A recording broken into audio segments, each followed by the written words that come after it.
Through James and Christian's honesty and craft, tonight we are given an account of service, of sacrifice, despair, hope, reconnection, and recovery. And through all of this, also given a story of love and support from those around James, both human and canine. And hopefully through hearing James's stories, we can also hopefully better understand and help people who are in trouble around us. So let me turn this over to James and to Christian. Thank you. Thanks for coming. This was a really difficult process because I went back and forth, I don't know, at least a dozen times. And Christian was, kind of my confessor. Through it all, we were friends prior to me doing anything in combat. And then after I got hurt, he, like some of the fellows that are here, came and spent some time with me in the hospital up here at Bethesda. So he went through some of the really difficult stuff with me. So when I finally got around to the point where I could think about it, I was really happy that he was still willing to put up with me and to do this.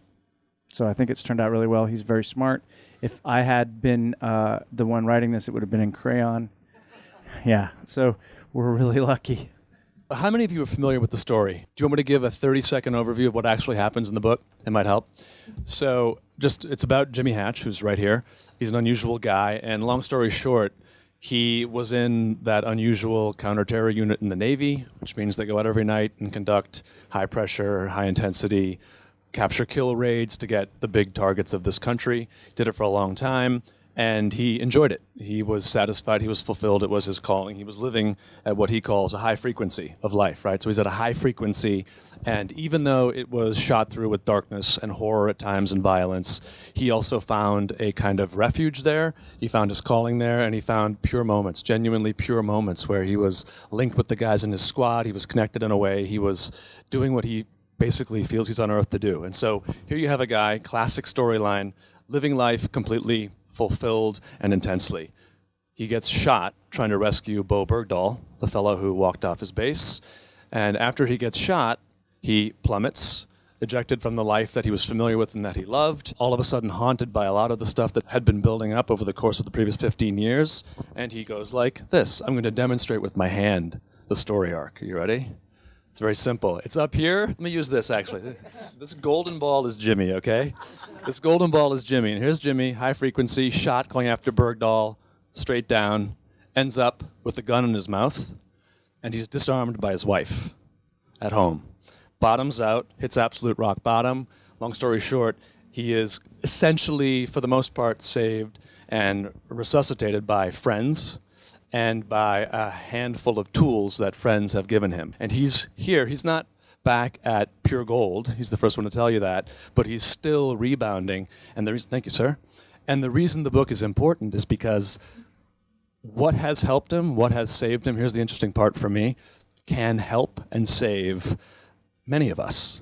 It's not just about, hey, you have to be from a certain intense unit and you have to be a wounded veteran in order to be rehabilitated by these tools. Every one of us in this room has some kind of pain, I'd imagine, or some kind of hurt or shame. And this book is about what are those tools that can get you out of that. And curiously enough, he's the guy that you will come to trust to impart those tools to you. It's really extraordinary. I mean, I've actually undergone this process in writing the book with him, where you learn that some of these tools he uses can benefit us.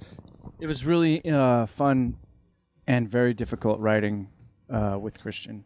Fun because I know his mind is rare and exceptional. Difficult because I mentioned earlier he's like a confessor. So we would he rented a flat in Richmond in this place called the Triangle, right? So I don't know much. It's just the Fan. The Fan. The Fan.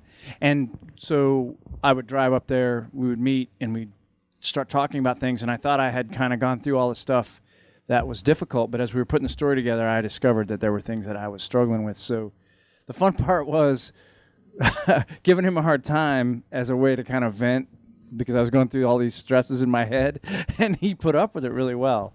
But he's a vagabond. He lives like a gypsy. He lives out of his car. It's probably parked out there right now with a cup of coffee in it and a bagel from this morning. And my family. I'm kidding. My family's not in my car. It was awesome. It was really fun, but it was really difficult too. The process itself was touching the dragon. That's like the title.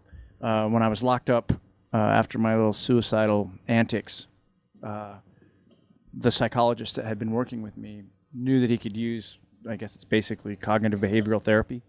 So essentially I had to relive things. And he brought a legal pad.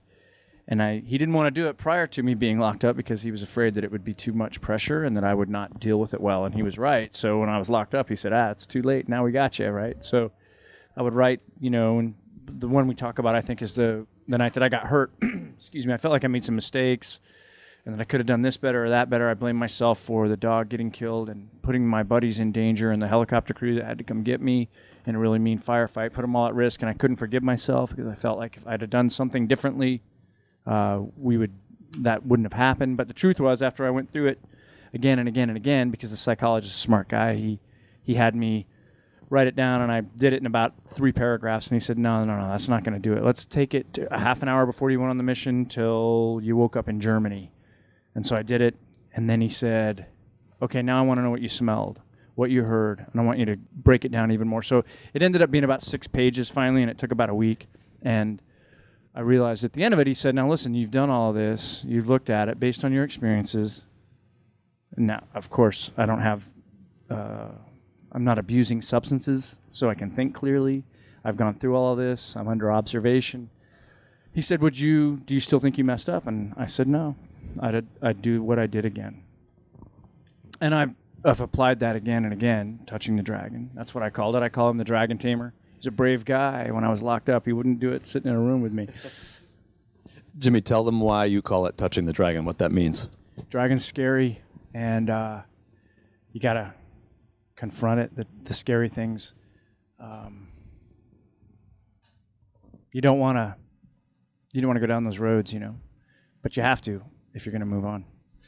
So imagine that there's something in your past that haunts you, that you're ashamed of. Most of us have those things. One way of handling them is by not handling them, by ignoring them, pretending that they don't exist. And one of the things we say in the book, thanks to Jimmy's experience, is that I think we believe, and Jimmy believes, that shame that stays a secret will kill you. If you have a deep shame and you keep it a secret for long enough, it'll find a way to destroy you. So imagine that shame, this is Jimmy's trope, imagine that shame, that hurt, that mistake you made as a dragon.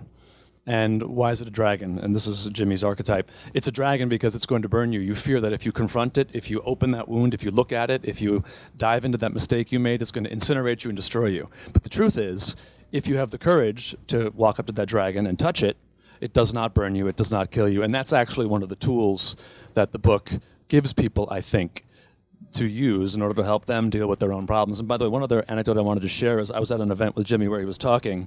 This is apropos of why the book will have an impact. And it was a bunch of people on the verge of graduating from a fairly august organization, and they were shiny, and they were young, and they were optimistic, and the world was at their feet. And there was a woman who was the organizer, and she was basically a goddess. She was like Captain America. She was extraordinary. And she had the whole thing dialed, and Jimmy gets up, and they know the unit that Jimmy's from, and so they're sort of expecting this is going to be a cool guy talking about his cool unit and how cool he is. And Jimmy gets up there and says, I was in the Navy. Now, let me tell you about how broken I was. And then he just does what he does, and he pours out in a very shockingly candid way just how broken he was. After the event, people surrounded him and were talking to him, and I was nearby so I could hear. This woman walked up to you. And this is actually in the book. She walks up and says, hey, Jimmy, can I talk to you offline for a moment later on? And Jimmy said, sure. The next morning, they got together. And long story short, she essentially said her plan was to basically kill herself. And bear in mind, this is Captain America. I'm not really exaggerating. She looked like she had it figured out. And her message to you was, I'm ashamed of something. Something bad happened. And I don't have anybody to tell. I think it's embarrassing to talk about. So I was basically going to self-destruct. But if you, because of who you are, if you have the guts to admit how broken you were, maybe it's not so disgraceful if I admit that I'm broken too. And that transition from I'm ashamed to talk about it to I want to talk about it can be, I think, the difference between life and death. That's a bit dramatic, but not that dramatic. I'd never heard the word archetype. What does that mean? Seriously. It's awesome. By the way, there's one funny thing about working together. For Jim, it was difficult because This book is called Touching the Dragon, and revisiting a lot of these stories was, as you just mentioned, itself touching the dragon. He had to go back to things that he thought he'd maybe dealt with, but some of them were quite traumatic, and we went late into the night as he reflected on them. For me, it was basically a great pleasure and a privilege to work with him. There was only one problem with our collaboration.